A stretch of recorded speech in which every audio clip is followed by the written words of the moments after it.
And a very warm welcome to all our viewers in Nigeria and around the world to Global TV Midday News, live in Nigeria's capital, Abuja. I am Chidinma Jawesin.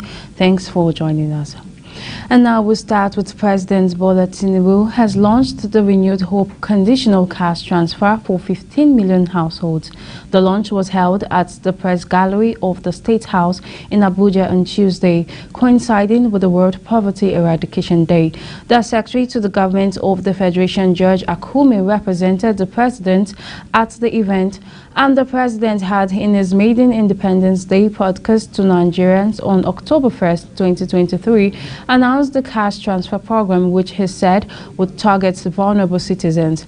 The 50 million households, according to the Humanitarian Affairs Minister, represents 62 million Nigerians. She said that the sum of 25,000 naira would be transferred to the beneficiaries on a monthly basis for 3 months, which amounts to 75,000 naira for each of the beneficiaries. The minister also disclosed that in no distant time, another scheme would be launched, codenamed Iyaloja Funds, which would provide soft loans of 50,000 naira to support petty traders. In addition, at the beginning of the next farming season, she said that farmers would be provided with incentives to boost their farm yields. President Bola Tinubu has congratulated the Oni of Ife and co-chairman of the National Council of Traditional Rulers of Nigeria, NCTRN, Oba Adeyeye Ogunwusi, on his 49th birthday. The president, in a statement by presidential spokesman Ajuri Ngalale, expressed gratitude to His Imperial Majesty for his unflinching support to the administration and remarkable efforts in rallying royal fathers from across the nation. As the revered custodian of Yoruba heritage, history and traditions, the president acknowledges the invaluable role of Oba Ojaja II in preserving and passing down the cultural and spiritual practices of the Yoruba people.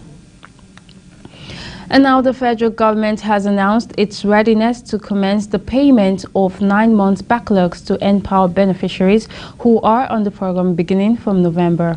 It announced this on Monday through the Empower National Program Manager Akindele Igbuwalo, who disclosed this during a meeting with some Empower beneficiaries at his office in Abuja. Igbuwalo, in a statement issued by the Federal Ministry of Humanitarian Affairs and Poverty Alleviation, stated that the main purpose for the temporary suspension of the program was to address all matters directly affecting beneficiaries. He said the Empower program will be continued as the Renewed Hope Job Creation Program under the supervision of the Humanitarian Minister. Igbuwalo said the scheme would be expanded to target 5 million beneficiaries in 5 years, where 1 million youths would be absorbed each year under the graduate and non-graduate stream. Meanwhile, the Federal Executive Council (FEC) has proposed the sum of 26.1 trillion for the 2024 fiscal year to be submitted to the National Assembly. The government said it was working towards ensuring that the January to December budget cycle is maintained and that the 2024 budget is passed and signed before December 31st, 2023. The Minister of Budget and Planning, Atiku Bagudu, made the disclosure at the end of council meeting presided over by President Bola Tinubu at the council chamber, Presidential Villa, Abuja. Briefing State House correspondents at the end of the FEC, Bagudu said Council has approved the 2024 to 2026 medium-term expenditure framework (MTEF) and fiscal strategy papers (FSP). He explained that the executive is required by the Fiscal Responsibility Act to present to the National Assembly ahead of a budget presentation, a document which will provide the medium-term economic outlook for the economy. The Nigerian Senate on Tuesday went into a lengthy closed session after its chief whip, Ali Ndume, stormed out of the plenary session, citing errors committed which were not redressed. Barely 10 minutes after commencement of plenary, the Borno State Senator raised a point of order on alleged errors which were not corrected by the President of the Senate, Godswill Akpabio. Kikeloma Okere has this report. The error, according to Ndume, was a motion moved by Senator Sumaila Kawu for debate on the need for reopening of Nigeria-Niger border without reading the title of his motion. Ndume, who cited Order 51 of the Senate Standing Rules, requested the President of the Senate to allow for correction of any error made or observed in plenary. We're just starting the session, and as we go, we should be taking note of the small mistakes that we can make, and we should correct them. The issue of saying that you have ruled, if the ruling is wrong, even the Supreme Court, when it passes judgment. But Akpabio quickly intercepted him by saying, having ruled on issues raised, it cannot be revisited, and consequently ruled Ndume out of the order. Senator representing Kogi West, Sunday Karimi, spiritedly had attempted to sustain Ndume's line of argument through another point of order, but was also ruled out of order by the President of the Senate. In a troubleshooting effort, the Deputy President of the Senate, Jibrin Barau, quickly rose to read Order 16, which requires substantive motion to be moved by any senator for correction or review of earlier decision taken. Order 63. With the permission, I read. The President of the Senate, in the Senate, and the Chairman in any committee shall be responsible for the observance of the rules of order in the Senate and committee respectively, and their decision upon any point of order shall not be open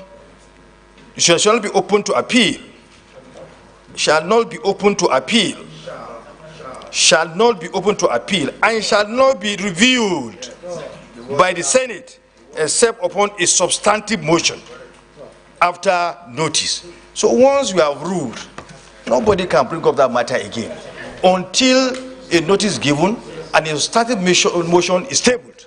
So once you rule, you have ruled. Except you want to go against this.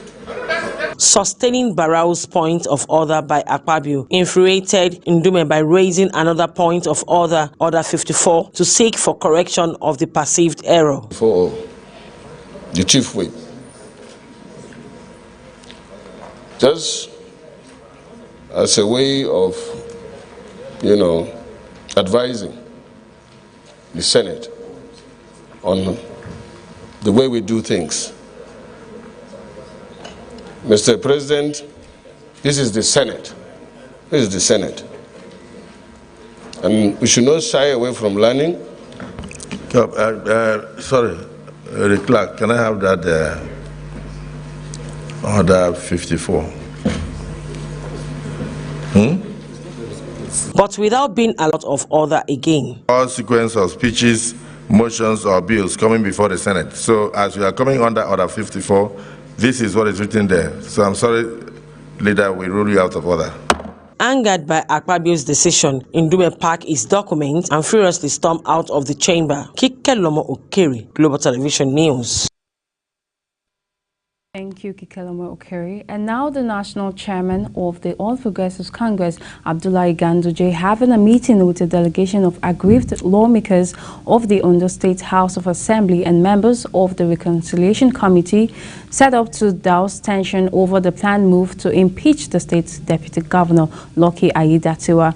The delegation, which arrived at the APC National Secretariat at about 1:25 p.m. in a large convoy, was accompanied by stern-looking security operatives. Meanwhile, the development is coming 8 days after Ganduje established the committee to resolve the political impasse between the warring parties. Among other things, the committee was tasked to interfere and engage with all contending partners to gather facts and circumstances surrounding the lingering impeachment process of the Ondo State Deputy Governor. He, however, advised the party on the most amicable ways of handling